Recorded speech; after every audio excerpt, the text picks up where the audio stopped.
کرنا ہے۔ موضوع ہمارا تھا حرص کا علاج، حصہ اول پرسوں بیان ہوا، اور یہ حصہ دوم ہے۔ حصہ دوم جو ہے، حصہ دوم میں مرحوم فیض کاشانی کی چند باتیں جو ہے انہوں نے نقل کیا ہے حرص کے علاج کے حوالے سے۔ انہوں نے لکھا کتاب محجۃ البیضاء، اس میں مرحوم فیض کاشانی نے فرمایا کہ حرص کی جو ہے 2-3 اجزاء ہے کہ مکمل، جن مجموعاً جو ہے 5 اجزاء مجموعاً۔ ایک اجزاء حرص، زندگی میں اعتدال اور میانہ روی۔ اگر کسی کی زندگی کے اخراجات زیادہ ہو جائیں تو قناعت اسے سیر نہیں کرتی۔ ابھی بعد ہمارے گھروں میں اخراجات خواہ زیادہ ہیں کیونکہ عادی ہو چکے ہیں، زیادہ خرچنے کے عادی ہو چکے ہیں، تو اس وجہ سے اب انہیں قناعت کرنا نہیں آتا۔ بنابراین اخراجات میں اعتدال رکھنا حرص کا دشمن ہے۔ تو علاج حرص کے لیے اولاً اعتدال کی ضرورت ہوتی ہے، اعتدال میانہ روی، کہ آمدن و خرچ میں اعتدال ہو، کتنی آمدنی ہوتی ہے اور کتنا خرچ ہونا چاہیے، اعتدال ہونا چاہیے۔ اور اسی طرح ضروریات زندگی اور آمدن میں اعتدال ہونا چاہیے۔ اپنی ضروریات زندگی کو آمدن کے حساب سے مشخص کرے، جب جس قدر آپ کی تنخواہ ہے آمدنی، اسی حساب سے اسباب و سامان گھر میں رکھیں۔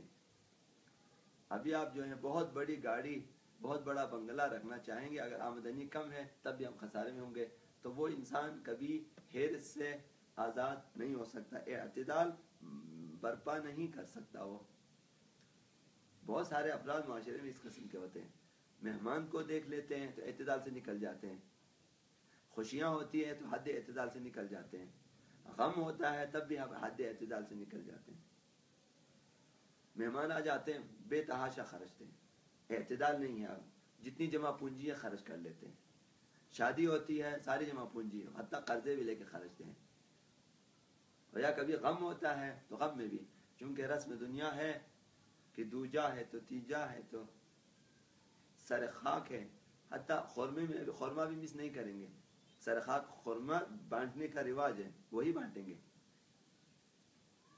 ورنہ خورمہ کوئی سنت نہیں ہے، رسم ہے۔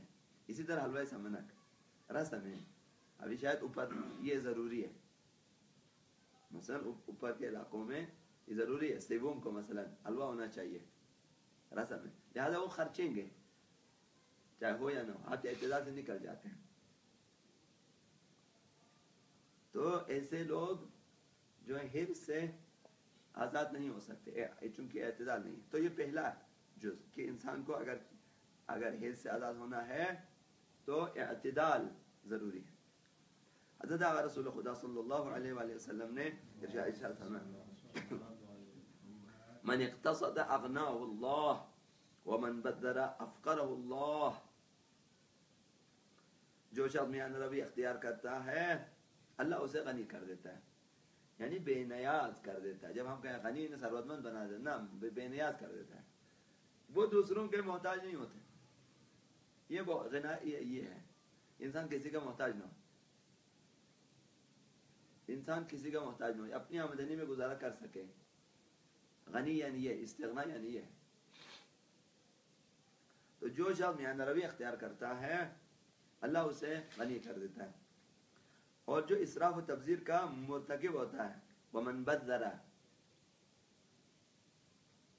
جو اسراف و تبذیر کا مرتکب ہوتا ہے اللہ اسے فقیر بنا دیتا ہے، چونکہ اس میں حرص پیدا ہو جاتا ہے، وہ انسان حریص ہے، بہت حریص ہے، اس قدر حریص کہ نہ پوچھیں، بہت سارے لوگوں کے پاس اس قدر سرمایہ ہے لیکن اس قدر بخیل ہیں کہ دوسرے بخیل بھی شرمندہ ہو جاتے ہیں ان کے سامنے، بہت سارے غریب ان کے سامنے ان کی کنجوسی کو دیکھ کر شرمندہ ہو جاتے ہیں۔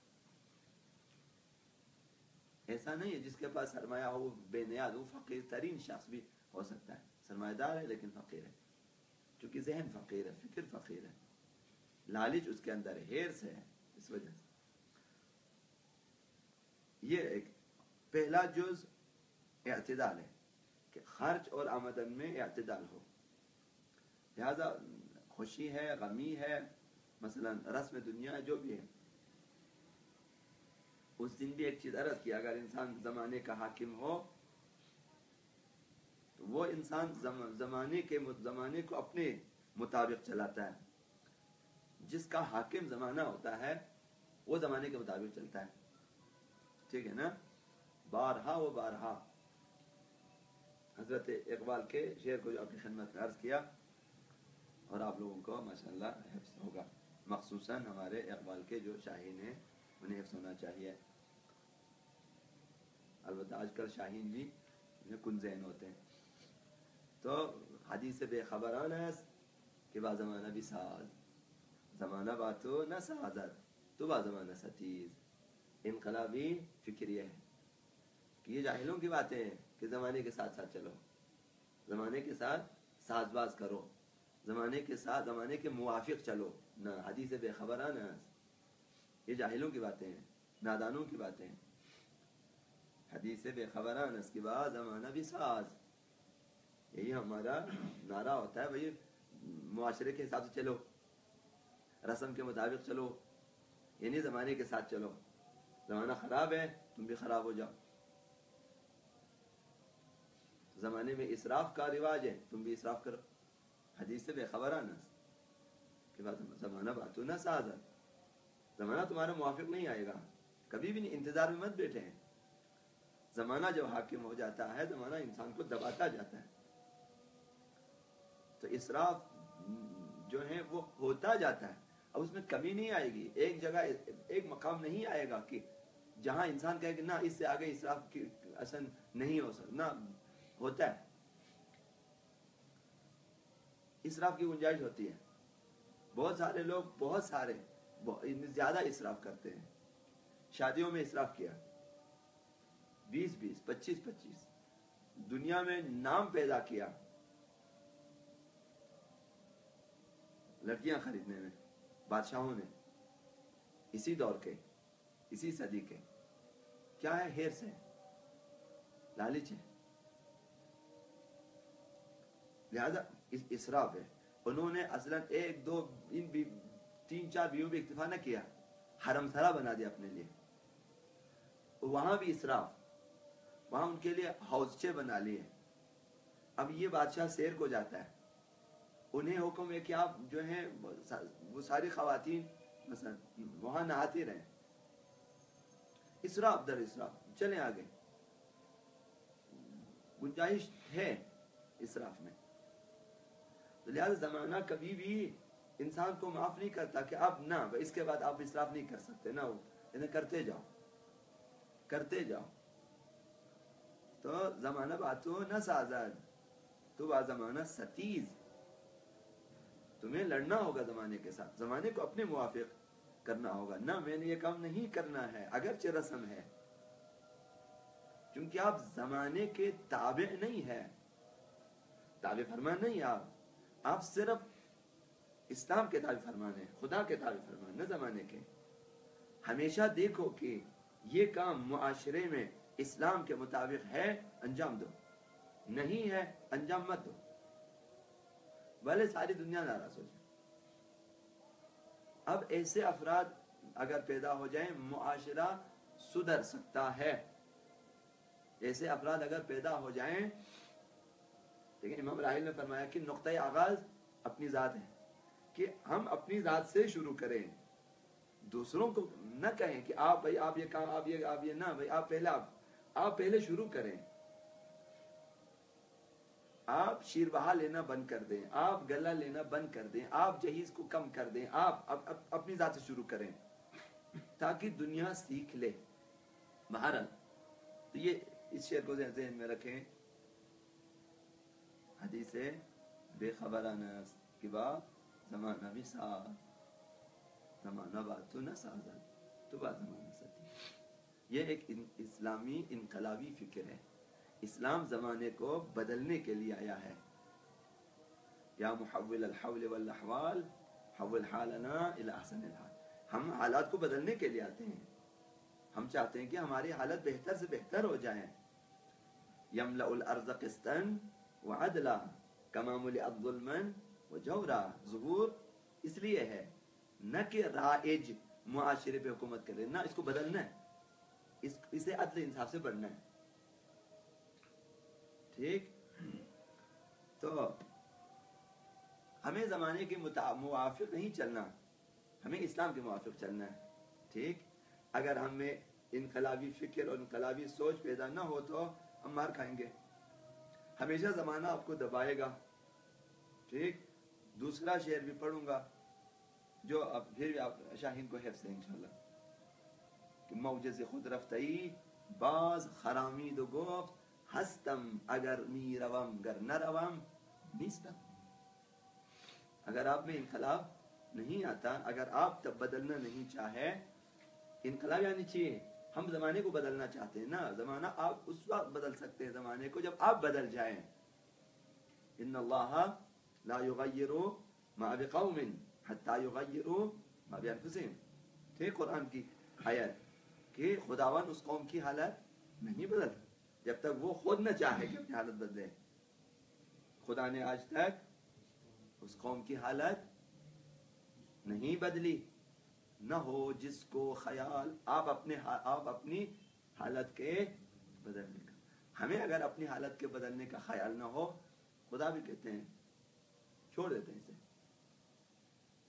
وَيَذَرُهُمْ فِي طُغْيَانِهِمْ يَعْمَهُونَ.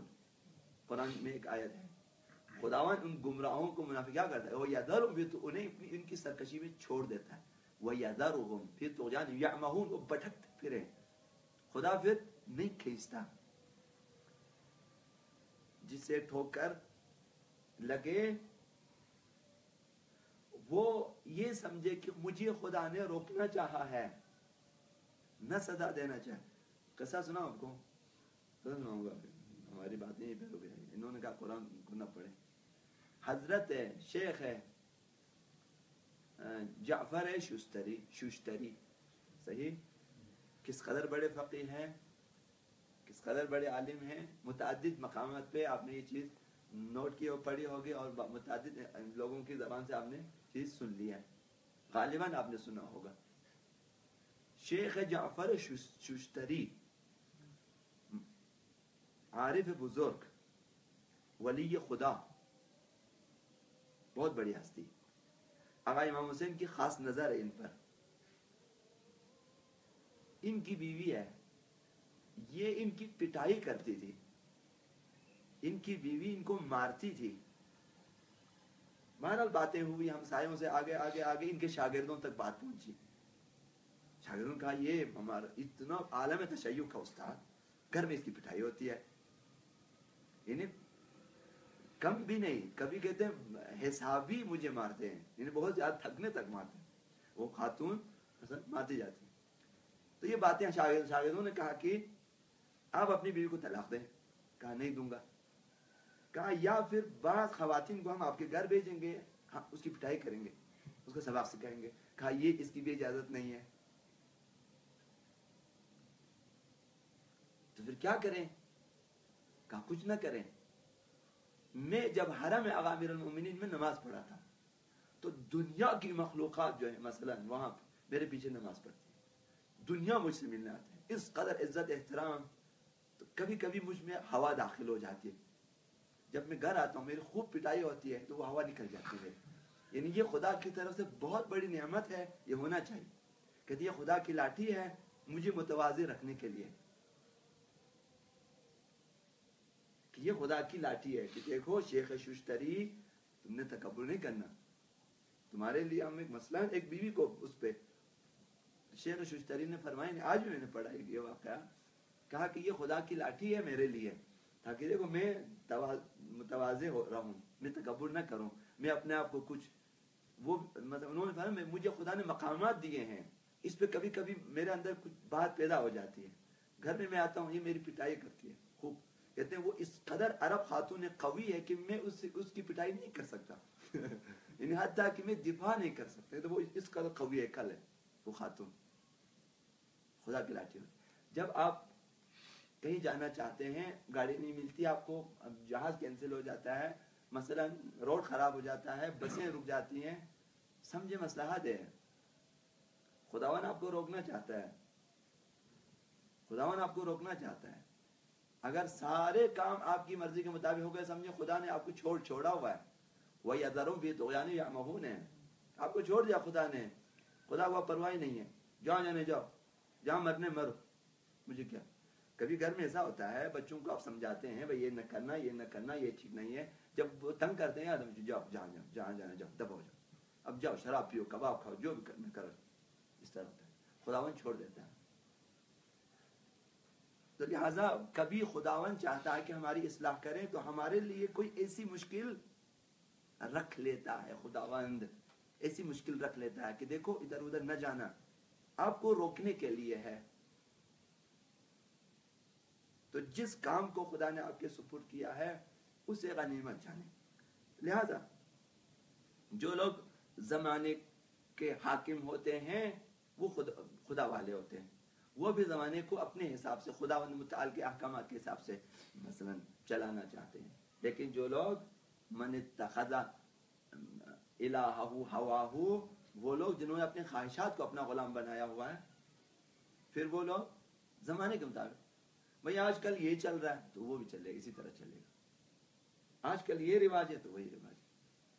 تو یہ لوگ ہمہ جور آب قول آقا امیر المؤمنین عالم ربانی متعلم علی سبیل النجاہ وہما جر رہا، کچھ لوگ عالم ربانی ہیں، الہی دانشور ہیں، دین شناس ہیں، فقیہ ہیں اور الہی ہیں، کچھ لوگ اسی راہ پر ہیں، متعلم علی سبیل نجات کی راہ پر ہے، وہ لوگ پڑھ رہے ہیں، سیکھ رہے ہیں، آگے بڑھ رہے ہیں، تربیت ہو رہی ہے۔ لیکن تیسرا گروہ ہمہ جو رہا ہے بے وقوف مکھیاں کہ یمیلون مع کل ریح، ہوا کے رخ پہ جہاں سے ہوا ہے مکھیاں اس طرف جاتی ہیں، ہوا جہاں سے ہے مکھیاں اس طرف جاتی ہیں، تو ہمیں مکھیاں نہیں بننی۔ تو لہذا اگر حد اعتدال میں رہنا چاہتے ہیں تو وہ شخص حد اعتدال میں رہ سکتا ہے کہ اختیار جس کے ہاتھ میں ہو۔